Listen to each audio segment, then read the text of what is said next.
ലൈവിൽ നടന്ന സംഭവ വികാസങ്ങളിലേക്കാണ് നമ്മൾ പോകുന്നത്. രാവിലെ മോർണിംഗ് ആക്ടിവിറ്റി ആയിട്ട് ബിഗ് ബോസ് കൊടുത്തൊരു ടാസ്കിൽ നിന്നുമാണ് ഇപ്പോഴത്തെ ഈ ഒരു ഇഷ്യൂ നടക്കുന്നത്.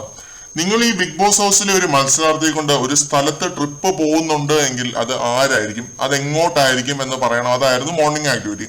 അപ്പൊ സിബിൻ മുന്നോട്ട് വന്നതെന്ന് പറഞ്ഞു, ഋഷിയെ ഞാൻ കൊണ്ടുപോകും, ട്രിപ്പ് ജുവനൈൽ ഹോമിലേക്ക് കൊണ്ടുപോകും എന്ന് പറഞ്ഞു. ഒരു ദിവസത്തെ ട്രിപ്പായിട്ട് കൊണ്ടുപോകും എന്നാണ് സിബിൻ പറഞ്ഞത്. ഇതെടുത്തിട്ടാണ് ഋഷി ഒരു കാര്യവും ഇല്ലാതെ ഇപ്പൊ ഒരു അടി ഉണ്ടാക്കുന്നത് സിബിനുമായിട്ട്. ഇത്രയും നേരം കഴിഞ്ഞിട്ട് അത് എടുത്തു പറയേണ്ട ഒരു പോയിന്റ് ആണ്. രാവിലെ നടന്ന ഒരു ആക്ടിവിറ്റി അത് വൈകുന്നേരം ആർഗ്യുമെന്റുമായിട്ട് വരുന്നു. രാവിലെ എന്താ വായിക്കാതെ നാക്കില്ലായിരുന്നു ഈ മുടിയന്? അല്ല, വായിക്കാതെ നാക്കില്ലായിരുന്നു.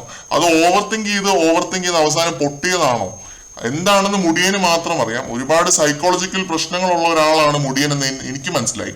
സിബിൻ വളരെ നന്നായി സംസാരിക്കാൻ അറിയാവുന്ന വാക്ചാതുര്യമുള്ള ഒരു കണ്ടസ്റ്റന്റ് ആണ്. അതുകൊണ്ട് തന്നെ ഈ ഒരു വഴക്കില് സിബിൻ ഭയങ്കരമായി ഡോമിനേറ്റ് ചെയ്തു, തകർത്ത് വാരി. സത്യം പറഞ്ഞ കൂട്ടിൽ നിന്നും നമ്മൾ ആ ഒരു പാട്ടൊക്കെ എടുത്ത് പാടുന്നുണ്ട് ഇതിനിടയ്ക്ക്, ഒരു രക്ഷയില്ല. അത് പാടി മുടിയനെ പ്രൊവോക്ക് ചെയ്ത് മാക്സിമം പൊട്ടിക്കുന്നുണ്ട്.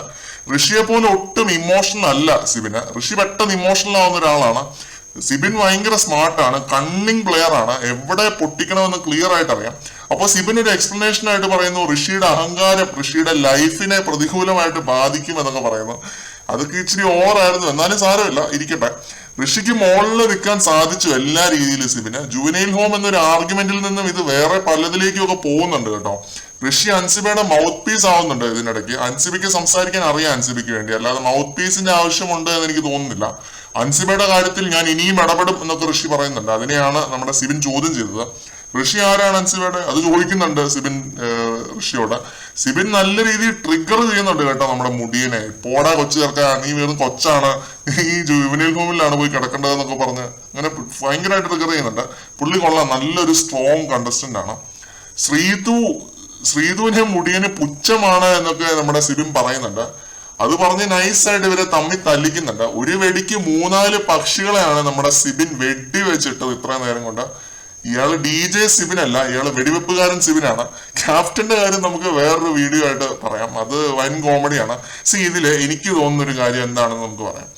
മുടിയൻ ഒരു കരഞ്ഞുകൂവിയാണ്. കരഞ്ഞുകൂവി എന്നൊക്കെ പറഞ്ഞാൽ ഇമാതിരി ഒരു ക്രൈ ബേബിയെ ഒരു ബിഗ് ബോസിലും കണ്ടിട്ടില്ല. ഒരു ചെറിയ കാര്യത്തിന് വരെ ഇങ്ങനെയുള്ള ഈഗോ ക്ലാഷ് ഉണ്ടാക്കുന്ന വളരെ സെൻസിറ്റീവ് ആയിട്ടുള്ള ഒരാളാണ്. ഒട്ടും തന്നെ ഈ ഗെയിമിന് പറ്റിയ ഒരാളാണ് എന്ന് എനിക്ക് തോന്നുന്നില്ല. ഒട്ടും BB മെറ്റീരിയൽ അല്ല.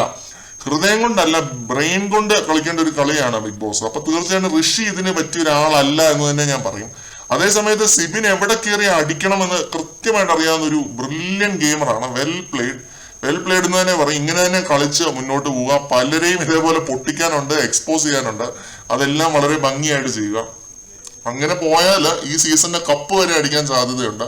അത്രയും കിടിലിനൊരു പ്ലെയർ ആണ് നമ്മുടെ DJ സിബിൻ.